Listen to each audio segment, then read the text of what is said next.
Dinginnya lantai marmer merambat melalui celana jeansku, tapi aku tak bergerak. Aku terduduk di antara tumpukan buku-buku yang berserakan, punggungku bersandar pada rak buku yang kokoh. Di tanganku, selembar kertas printout bergambar grafik dan tabel yang membuat napasku tercekat. Ini bukan draft novel. Ini adalah blueprint sebuah kejahatan. Dan targetnya adalah aku. 15 menit yang lalu, segalanya masih normal. Aku, Rendra Wicaksono, seorang penulis thriller berusia 32 tahun yang karyanya laris, baru saja kembali dari pertemuan dengan editorku. Rumah yang sepi, seperti biasa, menjadi temanku yang paling setia. Karierku sedang di puncak, berkat novel terakhirku, The Perfect Loop, yang mengisahkan tentang pembunuhan sempurna yang mustahil dipecahkan. Tapi kehidupan pribadiku, well, itu adalah cerita yang berbeda. Sebuah narasi yang sunyi. Aku ingat hendak mencetak revisi bab terbaru. Printer di ruang kerjaku, ruang sancum-sancorumku yang penuh dengan buku-buku kriminal dan papan cerita yang penuh coretan, sedang error. Malas untuk menunggu, aku teringat laptop lama yang kusimpan di rak bawah. Laptop itu dulu kupakai sebelum akhirnya aku bisa membeli mesin yang lebih canggih berkat royalti novel pertamaku. Dengan sedikit sentimen, aku menyalakannya. Lambat, tentu saja. Tapi yang menarik perhatianku bukanlah kelambatannya, melainkan sebuah folder yang tidak biasa. Namanya sederhana, Proyek Arsitektur. Aku bukan arsitek.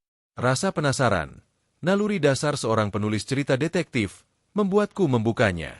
Dan di sanalah semuanya bermula. File-file di dalamnya berisi denah rumahku sendiri, lengkap dengan titik-titik yang ditandai dengan spidol merah digital. Jadwal rutinitasku yang tercatat dengan maniakal. Kapan aku berolahraga, kapan aku pergi ke kafe, kapan aku menulis sendirian di rumah. Ada juga analisis kelemahan keamanan rumah, titik buta kamera CCTV kompleks, dan bahkan catatan tentang kebiasaanku mematikan alarm jendela di kamar tidur saat cuaca panas. Tapi yang paling membuat darahku membeku adalah sebuah file berjudul Skenario TXT. Itu adalah naskah yang merinci sebuah kecelakaan tragis.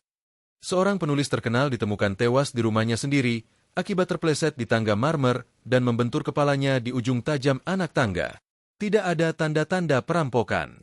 Tidak ada jejak orang lain.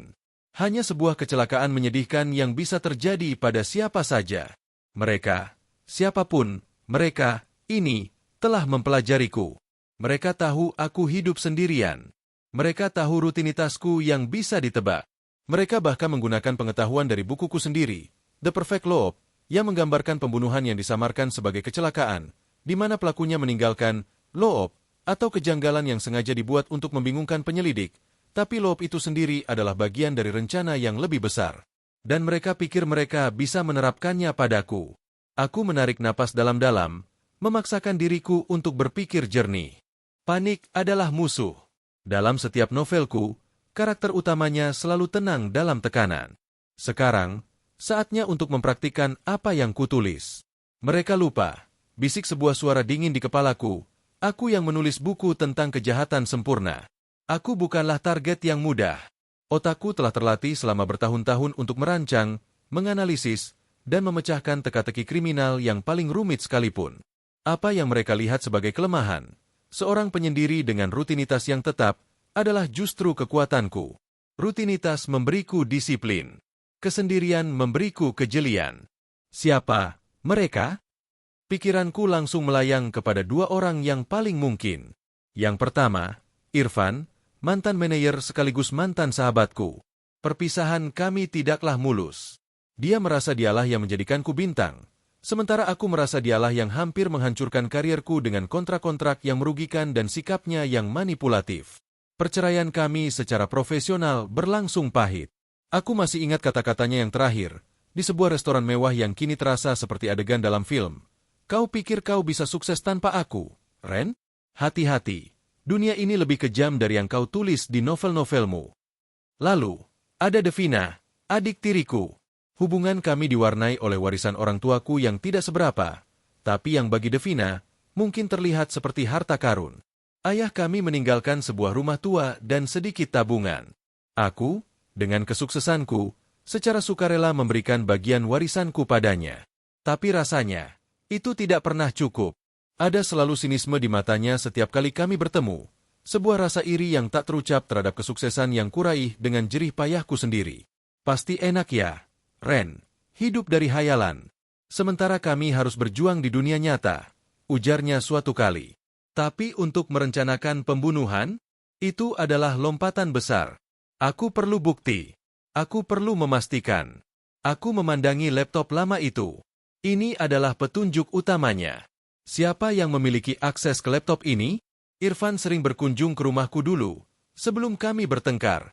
Dia bahkan pernah meminjam laptopku untuk keperluan darurat saat laptopnya rusak. Devina, dia pernah menungguku di ruang kerja ini ketika aku mengambil dokumen penting seminggu yang lalu.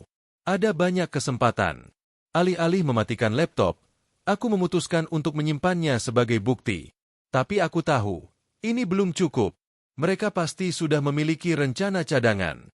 Dalam The Perfect Loop, aku menulis, seorang perencana yang cerdas selalu memiliki plan B, bahkan plan C. Tugas sang detektif adalah memaksa mereka untuk menggunakan rencana-rencana itu, karena disitulah mereka mulai membuat kesalahan. Aku harus memancing mereka. Aku harus membuat mereka keluar dari persembunyian dan, yang lebih penting, membuat mereka melakukan kesalahan. Rencanaku dimulai dengan sesuatu yang sederhana, melanjutkan rutinitas. Keesokan harinya, aku bangun seperti biasa. Jam 6 pagi. Olahraga lari selama 30 menit di sekitar kompleks. Aku menyapa Pak Joni, satpam kompleks yang ramah, dengan senyum biasa. Tapi kali ini, mataku menyapu sekeliling dengan lebih saksama. Apakah ada mobil yang parkir terlalu lama? Apakah ada wajah asing di balik kaca mobil? Tidak ada yang mencurigakan. Atau, mungkin mereka sangat baik dalam menyamar. Setelah lari, seperti biasa, aku akan pergi ke Kopi Klis, kafe favoritku yang jaraknya hanya 10 menit dari rumah. Hari ini, aku duduk di kursi biasa, memesan kopi hitam, dan membuka laptop. Tapi aku tidak menulis. Aku berpura-pura mengetik, sementara seluruh indraku waspada.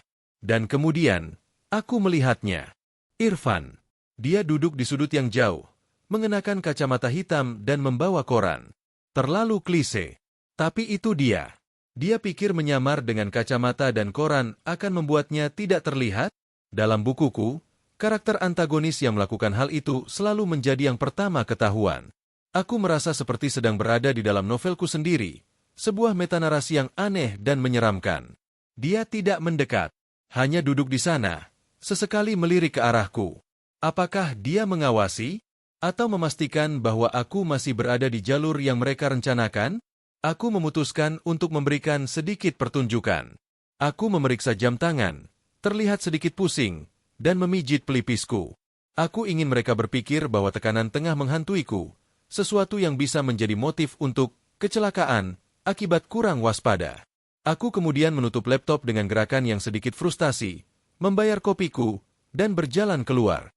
Sepanjang perjalanan pulang, aku bisa merasakan tatapan itu membakar tengkukku. Aku tidak menengok. Biarkan mereka berpikir aku adalah tikus yang terjebak dalam labirin mereka. Sesampainya di rumah, rasa ingin tahuku memuncak. Aku harus mengetahui sejauh apa persiapan mereka. Menggunakan ponselku, aku mengakses feed CCTV rumahku secara diam-diam. Tidak ada yang aneh. Semuanya tampak normal. Tapi aku ingat titik buta yang disebutkan dalam file proyek arsitektur. Mereka, sebuah sudut di dekat pagar belakang yang tidak terjangkau kamera. Dengan hati-hati, aku mendekati jendela di lantai 2 yang menghadap ke halaman belakang. Aku mengintip dari balik tirai. Awalnya, tidak ada yang bergerak, hanya pepohonan yang tertiup angin. Lalu, sesuatu yang samar menarik perhatianku.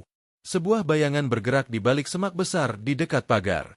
Seseorang berdiri di sana, bersembunyi dengan baik. Mereka sudah berada di dalam wilayahku. Mereka sedang mempelajari medan, memastikan setiap detail rencana mereka. Daripada ketakutan, sebuah tekad yang dingin mengalir dalam diriku. Permainan telah dimulai. Dan dalam permainan ini, aku yang menulis aturannya. Malam itu, aku tidak bisa tidur. Pikiranku berputar-putar. Mengapa? Motif uang? Irfan tahu betapa besar royalti yang kuterima. Devina mungkin mengira ada lebih banyak harta yang kusimpan. Tapi ada sesuatu yang terasa tidak pas. Sebuah pembunuhan yang dirancang sedemikian rinci membutuhkan lebih dari sekadar keserakahan. Butuh kebencian yang mendalam. Sebuah rasa sakit yang membuat seseorang merasa bahwa kehadiranmu di dunia ini adalah sebuah kesalahan yang harus dihapus. Aku membuka laci meja kerjaku dan mengambil sebuah buku tua dengan sampul kulit, buku catatanku. Di dalamnya, ada coretan-coretan awal untuk The Perfect Love, termasuk semua kelemahan dari rencana sempurna yang kucipatakan. Ironisnya, rencana yang mereka gunakan terhadapku adalah versi yang lebih sederhana dari rencanaku sendiri. Mereka bukan hanya lupa bahwa aku penulisnya. Mereka lupa bahwa aku juga adalah editor yang paling kejam untuk karyaku sendiri. Hari-hari berikutnya kubuat seperti sebuah pertunjukan teater.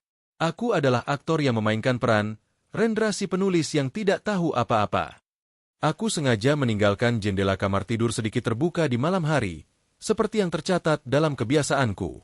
Aku bahkan pura-pura menerima telepon dari editorku dan berbicara dengan lantang tentang betapa stresnya aku dengan deadline novel baruku, memberikan mereka alasan mengapa aku mungkin ceroboh. Di balik layar, aku aktif bergerak. Aku memasang kamera tersembunyi tambahan, terutama di titik-titik buta yang mereka identifikasi. Aku juga menghubungi seorang teman lama, Bima, yang bekerja di bidang cyber security. Aku tidak memberitahu detailnya, hanya memintanya untuk melacak aktivitas mencurigakan di jaringan internet rumahku dan memulihkan riwayat lengkap laptop lamaku. Lagi research untuk novel baru, Ren? Tanya Bima penuh semangat. Something like that, jawabku, berusaha membuat suaraku terdengar normal. Aku butuh data yang solid. Sementara menunggu laporan dari Bima, aku memutuskan untuk mengambil langkah yang lebih berani. Aku akan mengadakan sebuah pesta kecil, sebuah pertemuan yang akan memaksa semua tersangka potensial untuk berkumpul. Sebuah pentas di mana aku bisa mengamati dinamika mereka. Aku mengirim pesan grup kepada Irfan dan Devina. Isinya sederhana. Aku ingin merayakan penyelesaian draft novel baruku dan ingin berbagi kabar baik tentang proyek adaptasi film The Perfect Love. Umpan yang sempurna. Keserakahan dan rasa ingin tahu adalah umpan terbaik untuk memancing mereka. Malam pesta tiba. Ruang tamuku yang biasanya sepi dipenuhi oleh aroma makanan dan musik jazz lembut. Hanya ada 3 orang di sana. Aku, Irfan, dan Devina. Irfan datang dengan membawa botol anggur mahal. Senyumnya lebar, tapi matanya tetap berbinar dengan calculative sharpness yang kukenali dengan baik. Ren, akhirnya kelar juga novelnya. Aku selalu bilang, kau adalah yang terbaik, katanya, memelukku erat. Pelukan itu terasa seperti belitan ular. Devina, di sisi lain, terlihat gugup. Dia memakai gaun sederhana dan terus memainkan ujung bajunya. Selamat, Kak. Jadi, adaptasi filmnya? Itu hal yang besar, ujarnya, mencoba terdengar antusias, tapi ada getar ketidaknyamanan dalam suaranya. Aku masih belum percaya, kataku, tersenyum ramah. Hidup ini penuh kejutan, bukan? Siapa sangka hal-hal seperti ini bisa terjadi? Aku memperhatikan setiap gerak-gerik mereka. Saat aku bercerita tentang betapa melelahkannya menulis novel ini dan bagaimana aku sering kurang tidur dan merasa pusing, terutama saat menuruni tangga yang licin, aku melihat pertukaran pandangan sekilas antara Irfan dan Devina. Sebuah pandangan yang penuh arti. Sebuah konfirmasi. Kau harus lebih berhati-hati, Ren, kata Irfan, menuangkan anggur ke gelasku. Kesehatan itu nomor 1. Jangan sampai kau kecelakaan hanya karena kelelahan. Kata, kecelakaan, itu terasa seperti pisau yang dibungkus sutra. Aku tahu, jawabku, menyeruput anggur itu. Tapi kadang, kecelakaan itu memang sudah diatur, bukan? Seperti di bukuku. Semua yang terlihat seperti kebetulan, sebenarnya adalah hasil dari perencanaan yang matang. Suasana mendadak hening. Devina terbatuk. Irfan memaksakan senyuman. Apa maksudmu? Tanya Devina. Suaranya sedikit tinggi. Oh, nothing, kataku santai. Cuma, sedang mengerjakan sekuelnya. The Perfect Love 2. Kali ini, si korban tahu dia akan dibunuh. Dan dia menggunakan pengetahuannya tentang kejahatan sempurna untuk membalikkan keadaan. Ironik, isn't it? Wajah Irfan berubah pucat. Dia dengan cepat menutupinya dengan meminum anggurnya dalam sekali teguk. Kedengarannya menarik. Malam itu berakhir dengan cepat setelah percakapan itu. Mereka mengucapkan selamat tinggal dengan cepat, dengan alasan yang dibuat-buat. Aku berdiri di pintu, menyaksikan mereka pergi. Aku tahu, Aku telah berhasil menanamkan keraguan dalam benak mereka. Aku telah memberitahu mereka, tanpa secara langsung mengatakannya, bahwa aku tahu. Sekarang, mereka akan panik. Dan orang yang panik akan membuat kesalahan. Keesokan paginya, laporan dari Bima tiba. Dia mengirimkan sebuah email dengan subjek, data yang kau minta. Agak menarik. Jari-jariku gemetar sedikit saat membukanya. Bima berhasil memulihkan riwayat lengkap laptop lama. Ada percakapan email yang dihapus antara sebuah akun anonim dan sebuah akun yang terdaftar atas nama Devina. Percakapan itu membahas tentang proyek dan pembayaran tahap kedua. Yang lebih mencengangkan, Bima menemukan jejak digital sebuah file keylogger yang diinstal pada laptopku yang baru dari jarak jauh. Sumbernya berasal dari alamat IP yang terdaftar di perusahaan Irfan. Mereka bekerja sama. Irfan si otak, yang menyediakan data dan akses. Devina, yang mungkin karena kebutuhan uang atau kebencian, menjadi kaki tangannya di lapangan. Mereka adalah sebuah tim. Sekarang, aku memiliki bukti, tapi bukti digital saja tidak cukup. Aku butuh pengakuan. Aku butuh mereka terjebak dalam aksi. Dan itu berarti, aku harus memberikan mereka apa yang mereka inginkan, sebuah kesempatan. Aku mengirim pesan kepada Irfan dan Devina, terpisah. Isinya sama, aku akan pergi untuk penelitian selama 3 hari keluar kota. Aku memberi mereka jadwal yang spesifik, kapan aku berangkat, kapan aku kembali. Ini adalah undangan terbuka. Rumah akan kosong, bisikku pada diri sendiri. Ini adalah kesempatanmu. Hari keberangkatanku tiba. Aku dengan sengaja meninggalkan rumah dengan taksi, membawa koper, dan berpura-pura pergi ke bandara. Tapi aku tidak pergi kemana-mana. Aku hanya pergi ke sebuah hotel murah di pusat kota, beberapa kilometer dari rumahku. Dari sana, aku mengawasi segala sesuatu melalui kamera tersembunyi yang terhubung ke laptopku. Hari pertama, tenang. Hari kedua, sunyi. Lalu, malam hari kedua, pukul 11 lebih. Sebuah bayangan muncul di kamera belakang. Seseorang dengan jaket hoodie, wajah tertutup, dengan gesit mematikan alarm jendela kamar tidur, persis seperti yang tercatat dalam file proyek arsitektur. Tubuh itu ramping. Devina. Dia masuk dengan diam-diam. Beberapa menit kemudian, seorang pria tinggi muncul di kamera depan. Irfan.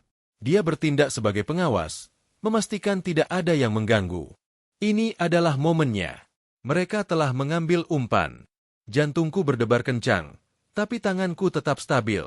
Aku sudah menghubungi Pak Joni, Satpam Kompleks, dan memberitahunya bahwa aku menerima pemberitahuan aneh dari alarm rumah dan memintanya untuk berjaga-jaga. Aku juga sudah menyiapkan rekaman suara di ponselku. Suara langkah kakiku berjalan di lantai atas, untuk membuat mereka berpikir bahwa aku ada di rumah. Dari kamera, aku melihat Devina, masih dengan hoodie-nya, mendekati tangga marmer. Di tangannya, ada semacam botol kecil, mungkin semacam pelicin yang akan dia oleskan di anak tangga tertentu. Rencana mereka sedang dieksekusi.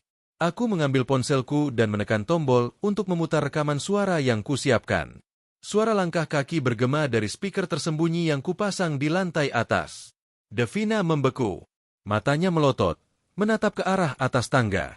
Dia mendengar suara itu. Dia mendengar, berjalan-jalan di lantai atas, padahal seharusnya rumah ini kosong. Ren? Kau di sini? Teriaknya. Suaranya bergetar penuh ketakutan. Dari sudut lain, Irfan muncul, wajahnya pucat pasi. Itu tidak mungkin, desisnya. Saat mereka sedang bingung dan panik, aku melakukan hal terakhir. Aku menekan tombol untuk menyalakan semua lampu di rumah secara bersamaan melalui aplikasi ponselku. Rumah yang gelap tiba-tiba menjadi terang benderang, menyoroti 2 orang yang sedang ketakutan dan kebingungan di ruang tamuku. Sekarang, aku berbicara melalui interkom yang terpasang di dinding. Suaraku dingin, terkendali, dan penuh dengan otoritas, bergema di seluruh rumah yang sunyi. Masukkan saja, Pak Joni, kataku, seolah-olah berbicara kepada satpam. Suara itu pasti terdengar sangat nyata oleh mereka. Itu adalah pukulan terakhir. Irfan dan Devina benar-benar panik. Mereka saling dorong, berusaha melarikan diri melalui pintu belakang. Tapi aku sudah mengunci semua pintu secara elektronik dari hotel. Mereka terjebak. Aku kemudian menelepon polisi. Suaraku tenang saat memberitahu alamat dan menceritakan bahwa ada penyusup di rumahku yang berusaha melakukan sesuatu, mungkin meracuni tangga, dan bahwa aku memiliki semua bukti rekaman serta digital. Sambil menunggu polisi datang, aku duduk di kamar hotel, menatap layar laptop yang menunjukkan 2 orang yang sedang histeris di rumahku. Ada rasa kosong yang aneh. Bukan kemenangan, tapi sebuah kenyataan pahit bahwa orang-orang yang pernah dekat denganku bisa merencanakan hal seperti ini. Mereka merencanakan pembunuhan sempurna. Mereka mempelajari setiap detail, menghapus setiap jejak potensial. Tapi mereka melakukan satu kesalahan fatal. Mereka lupa bahwa di dunia nyata ini, ada seorang penulis yang menghabiskan seluruh karirnya untuk memikirkan cara memecahkan kejahatan sempurna. Dan ketika teori itu menjadi kenyataan, aku tidak perlu menciptakan seorang detektif untuk menyelamatkanku. Aku hanya perlu menjadi diriku sendiri. Aku mengambil buku catatanku yang tua. Di halaman baru, aku mulai menulis. Bab 1. Naskah yang bukan fiksi. Ini bukan lagi sebuah cerita. Ini adalah laporanku. Dan besok, ketika fajar menyingsing, ini akan menjadi awal dari sebuah kasus pengadilan yang nyata. Permainannya berakhir. Dan aku, sekali lagi, yang menulis akhir ceritanya.